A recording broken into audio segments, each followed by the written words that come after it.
Welcome to this module on enhancing effectiveness in academic mentorship. The goal of this three-part series is to equip you with the durable competencies, the knowledge, and the attitudes to be the most effective mentor you can be, principally in the academic context.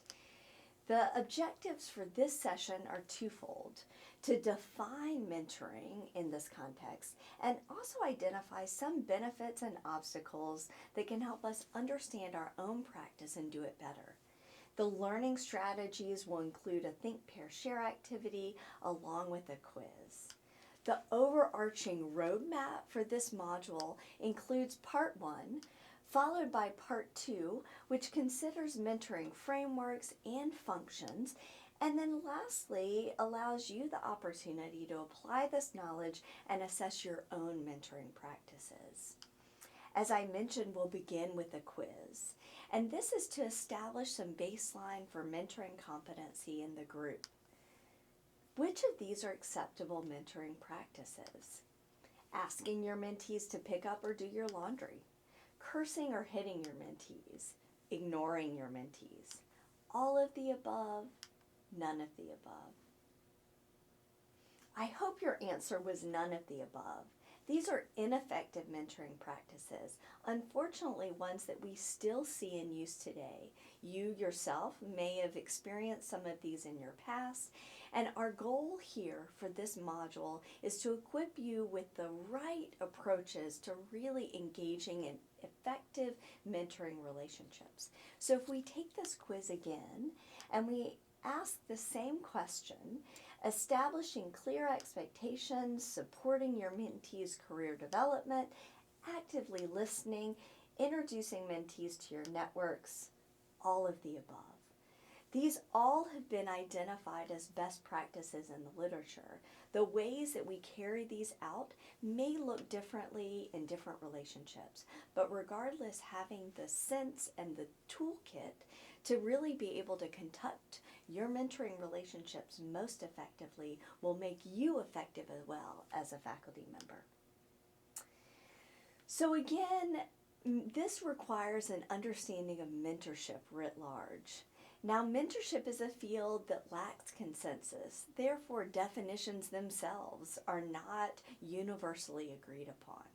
But there are some common threads that we can identify throughout mentoring definitions. In one thread, there is this idea that mentors and the values of mentors is in their ability to see what their younger mentees cannot. So successful mentoring relationships can be measured by mentee success in reaching individual milestones that allow him or her to progress to the next stage along their career trajectory. And you're an integral part of that process.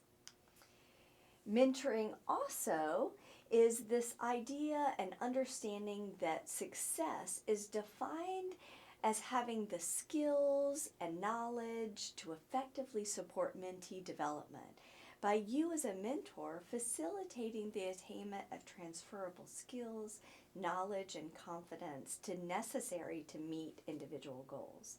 So this requires the mentor to come with a clear understanding of each mentee's unique needs and desires and the flexibility and humility to adjust one's own approach to supporting mentee success. So in some ways, this may be a paradigm shift from what you understood or understand or have experienced in your own mentor-mentee relationships. When we think about academic mentoring, specifically in a university context, successful relationships that produce mentees really can be identified as in 3 particular domains. 1, personal and professional competencies necessary to define career goals. 2, experience needed to realize career goals. And 3, the ability and opportunity to progress towards those chosen goals. We'll think about those in greater detail through this part 1 and then subsequently in part 2 and part 3. So relationships that focus on individuals' development in their professional context will be the particular focus we'll have for part 1. So why is mentoring important? Despite evidence of mentoring's importance in training researchers, studies have yet to determine which mentoring relationships have the most impact and which specific factors in those mentoring relationships contribute to key outcomes, such as the commitment to and persistence in research careers.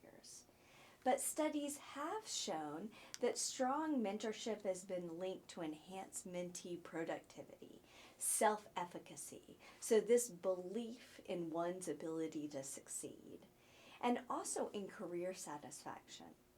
It's also an important predictor of success of researchers in training, and it leads to more publications and grants.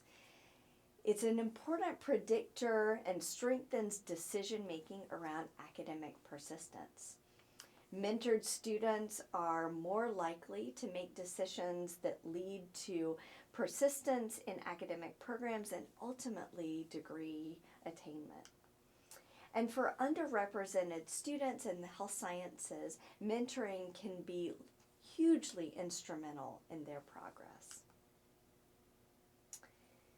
But that said, there's still barriers to effective mentoring. And let's explore this notion here because these are real barriers, many of which you'll have to overcome as a mentor yourself.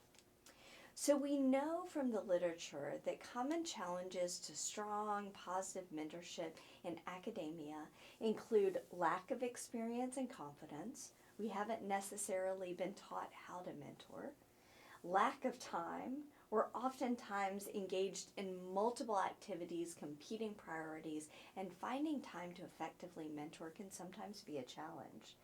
Lack of institutional rewards. If it's not valued by the institution, then it's difficult to find the time in your day to really focus on that as your priority. Lack of financial rewards. Oftentimes it's not a part of your promotion schedule. It's not incorporated into your salary. There's even lastly this misalignment with faculty identity. Maybe you think of yourself first as a clinician, second as a teacher, but mentorship doesn't really fall in that identity delineation. And so that change has to occur in order to think about the rising prominence of mentorship as a critical part of training the next generation. For this module, we can't address all of the many barriers that exist, but we can think about this lack of experience and confidence and your own identity as a faculty member. So the objectives of this session were to define mentoring in the academic context and really think about some benefits and also some obstacles to effective mentorship. I'll ask you to apply your learning between now and part 2 to think about what are some barriers that you identify to mentoring at your own institution. And how might you, as a faculty member, as a mentor, overcome those barriers? I'll see you in part 2.